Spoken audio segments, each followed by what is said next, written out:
Another little soapbox video here. So, this is something that's been going around for what, a week? Yeah, close to a week maybe. There's this whole push here within the government of the United States to declassify intelligence about COVID-19. So, for at least a year, the FBI director has been saying that they have intelligence suggesting that COVID-19 did not come from animal to human transmission, but it was a lab leak. And back in the Trump days, there were different agencies, intelligence services, who were suggesting similar things, and that got crushed for a while. But then within the last week, it was the House of Reps, all 400 and some odd, I don't know, 12 or 13 representatives voted unanimously to require the Director of National Intelligence to declassify all intelligence regarding COVID-19. So it makes for a good headline, and I like the sound of it, but I don't think much is going to come of it. I think if anything really substantial comes out of this, it'll be something that, deep state, which are like the massive hedge funds, BlackRock, Vanguard, who own the pharmaceutical companies and the media and blah, blah, blah, and the politicians, blah, blah, blah. If some substantial information comes out, it's going to be just things that they can afford to lose. It's going to be what they serve up to us.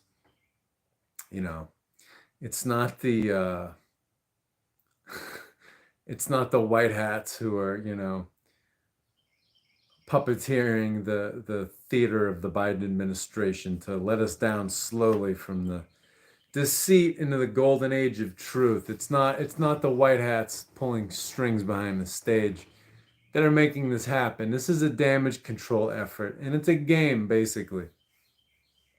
So when you look at this whole story about, alternative narratives about the origins of COVID-19, anytime something like that floats into the media, Chinese Communist Party is right on top of it, condemning it as a conspiracy theory. They don't want that to come out. They don't want the Western world to stop buying the cheap plastic crap that they've been making for us. All the shit people buy on Amazon day in and day out. They don't want that business to go away because they've gotten rich taking on the Western world's environmental problems. It's like, yeah, the environment got cleaned up in America, Canada, Europe, but it got dirtier places like China. We just sent our environmental problems over there. We did things locally. We sort of shuffled pollution around, basically. So, yeah, they don't want to stop making us our cheap plastic crap because several thousand oligarchs in China, well, even more than that, probably hundreds of thousands of oligarchs in China have gotten very wealthy doing that, being the subcontractor to take on our pollution and make us our plastic cheap crap. So anytime these alternative narratives about COVID-19 origins get out there into the world, Chinese Communist Party is all over it. And they're like, no, that's a hateful conspiracy theory, because they know how to use our own zeitgeist against us and our own thinking against us. So there's been a big witch hunt about conspiracy theories for the past, 6-7 years. So they're using that against us. They even call the idea racist because they use our wokeism against us. It's basic, and that the whole idea is basically people of European descent, aka white people, they can't make any criticism about somebody with a different skin color according to wokeism, or you're a racist. So the Chinese have been using that against us. So what I think I think this whole declassification, it's not really real. It's basically a quid pro quo. So the quid pro quo, the the financial institutions, the industries, which are deep state, which run the intelligence services and the government and blah blah blah blah blah, they they are basically trying to get China to not ally with Russia and give them weapons and all kinds of support. So what they're doing, deep state is using the US government to create this threat, like to make it look like Chinese Communist Party is going to get thrown under the bus by floating out a truer narrative about the involvement of the Wuhan lab, which I think is the case. I also think the needlecraft was produced years ahead of time because how do you needlecraft and boost what? How many billion people was it? 4 or 5 billion people. How do you make that many doses of needlecraft and boost in a couple of years? I think people were being needlecrafted with old doses that were years old. So yeah, so I think there's something to this whole lab thing, obviously.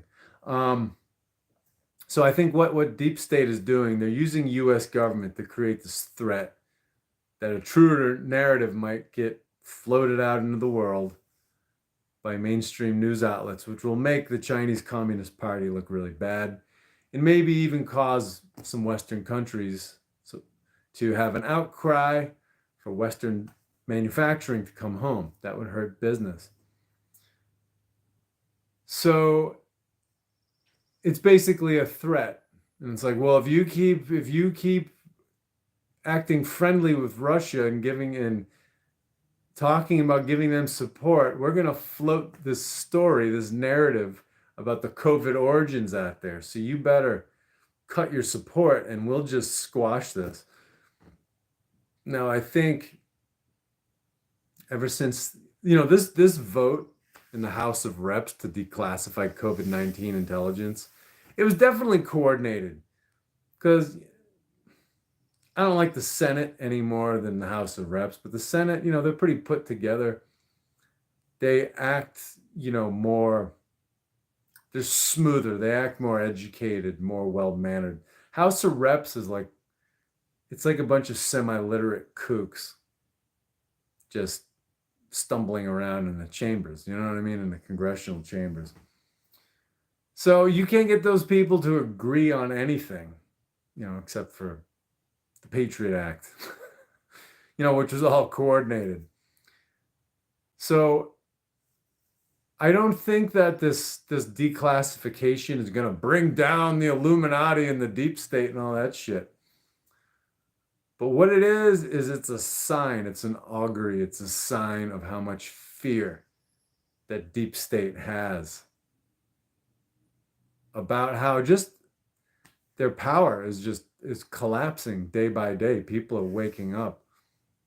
There's signs of it all over the place. It's like, go check out Hillary Clinton's Twitter page. There was a tweet yesterday where she was whining that, girls in Afghanistan can't go to school, even though it's the law that, girls are allowed to go to school with boys. And it's like, she had a major part in help creating that whole mess in Afghanistan. And, that withdrawal after making the mess, which just allowed the Taliban to take the country over again. And people on Twitter are just tearing her a new asshole. So it's very encouraging. It's like on the like the White House YouTube channel. It's like the comments, the derisive comments against the White House. It's all very encouraging. So these people are losing their power, and they need to create scams and schemes like this. And so what they often do when they need to create a scam or a scheme to maintain their power, they start talking all progressive and they start talking about democracy and transparency. That's, especially with, hipsters, who are like 40 and under. You want to manipulate them, just start talking about transparency, equity, democracy, all that stuff. And it's like delete out of the palm of your hand. They won't ask any questions once you say those words. So that's what this declassification is all about. They're bullshitting the people, and they're like, you're so important, American people. You need to know this. You need to know what is the truth behind COVID-19. So yeah, this is a bunch of bullshit. They're basically trying to put pressure on China to stop allying with Russia. And they're trying to create a false sense of democracy, transparency, equality, all that kind of stuff. Not bad things, but when these people sell it to you, it's a bunch of bullshit. So I think ever since this, probably months ago, they've been destroying documents having to do with this COVID-19 origin, lab origin theory. So it's another game, you know what I mean? It's like Donald Trump's arrest game. It's it's the same shit. So yeah, I don't think anything major is gonna come of this, but anything that deep state can't afford to lose. It's not like this is gonna blow up in deep state's game. That's just not realistic at this point. But it is a sign that they're scared and they're willing to say things using mainstream media as an outlet that are truer than the things that they have been saying. So yeah, it's, the information is bettered by degrees, but it's still a smokescreen. So really the takeaway from this is that it's an indication of how afraid they are of losing control. Because the scamdemic failed, COVID narrative failed, not enough people got the needlecraft and the boosts. And in the middle of all that, when they were trying to sell those narratives, Ukraine got invaded by Russia. And, this whole thing is just, it's a giant, all of you know who are watching this, it's a giant corporate takeover. This great reset. It's corporate communism. It's amazing wealth for the billionaires, and then it's basically communism for everyone else. So, yeah, don't expect too much out of this, but it is a good sign that there's all this talk about having the U.S. Director of National Intelligence declassifying all this COVID intelligence. So, yeah, we'll see what happens, but that's my 2 cents on that. Talk to you later.